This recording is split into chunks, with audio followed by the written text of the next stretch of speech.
عورت اس لیے شادی کرتی ہے کہ تعریف کرنے کے لیے ایک بندہ مل جائے، اور مرد اس لیے شادی کرتا ہے کہ تعریف کیے بغیر عورت مل جائے۔ ویسے گھر کو جنت بنانے کے لیے شادی ضروری ہے۔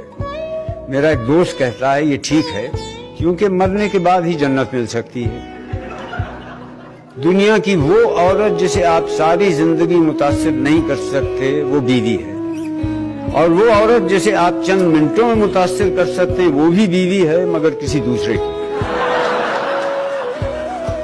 بندہ اس لیے شادی کرتا ہے کہ سکون سے رہے۔ جو شادی نہیں کرتے وہ بھی اسی لیے شادی نہیں کرتے۔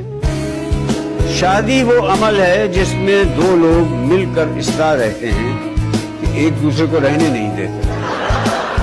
ویسے شاعروں کو ضرور شادی کرنی چاہیے۔ اگر بیوی اچھی مل گئی تو زندگی اچھی ہو جائے گی، بیوی اچھی نہ ملی تو شاعری تو اچھی ہو جائے گی۔